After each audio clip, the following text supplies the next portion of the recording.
Well, greetings. My name is David Diener. I wanted to share a little bit about who I am, what kind of stirs my heart, and just so you know me better as a person.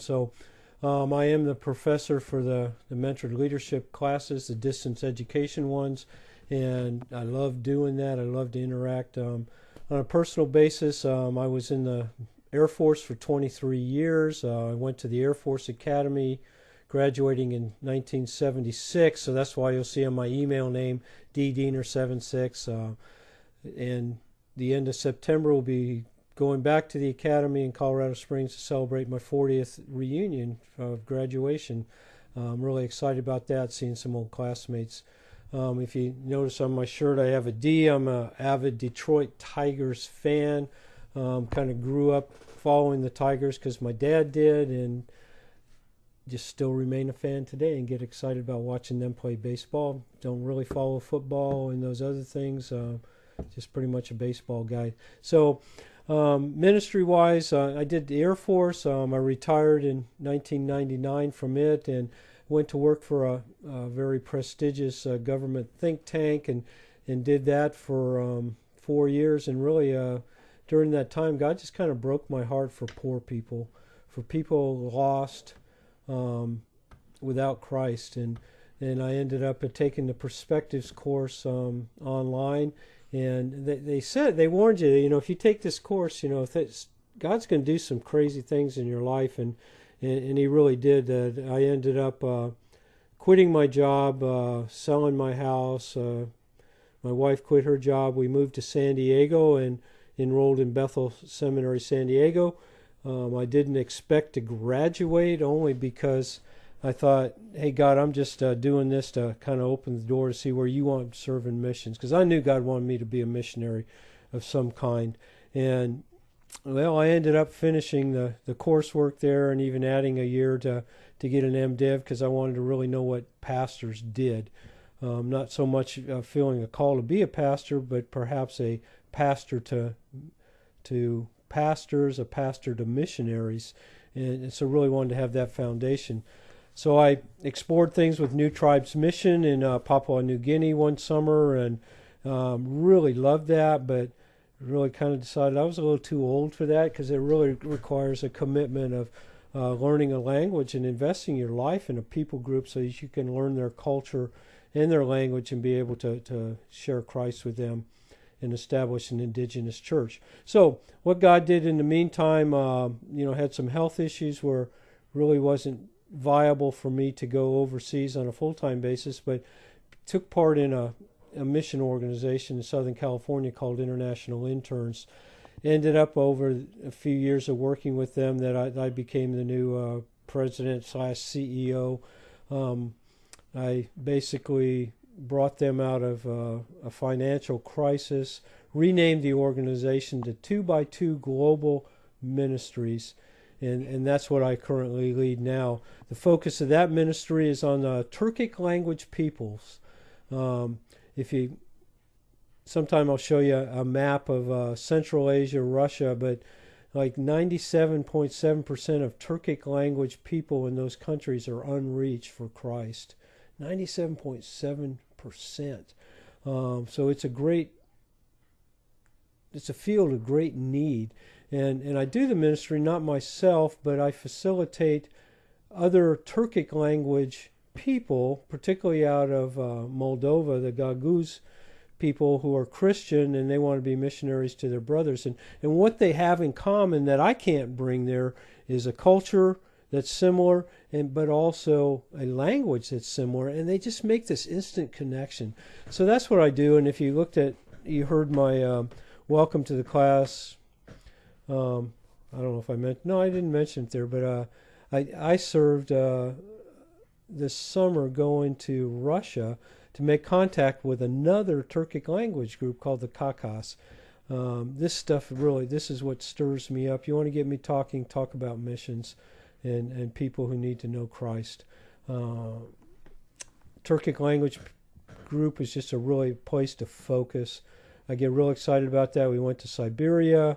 I won't go to Siberia in the wintertime, though I'm going to help send a team from Moldova in January, we're going to spend 5 weeks there at invitation of a government official, which is like really crazy when you think about it, because Russia just passed this really kind of anti-Christian law, kind of forbidding, talking to people about Christ. But yet here they are inviting. So we're going to send 4 Gagoos youth there again for a month, and I'm really excited about that. The other place that we work in this ministry is in Crimea. There's almost a new church, indigenous church among the Crimean Tatar people there. Again, I have a Gagoos missionary working there. I've stayed away because the Russians in the last couple of years took over that. They basically just invaded and took Crimea from Ukraine. So there's some political tensions there. But they came up and met me in Russia this summer, and I'm real excited about what's happening there. I say there's almost a church. The complete Tatar Bible was just printed and released in June of this year, a 15-year project, and there's just so much excitement there. Nikolai is the Gagoos missionary there. They're getting ready to baptize some new believers, and you got to understand that this is like really important, because these people are coming out of a Muslim background. They're Muslim background believers, and they're basically saying, hey, we want to follow Christ, and we're going to give up our families, we're going to whatever it takes to follow Christ. And so this is a huge amount of work, and most of the Turkic language people, except the Gagoos people group, are coming out of Muslim or animist backgrounds. So that's my heartbeat. I'm retired from work, but I'm working in foreign missions through 2x2 Global. Locally, my wife and I are involved with an organization called Cooperative Christian Ministries, and within that there's an organization called Networks, and we're working with people who are in poverty.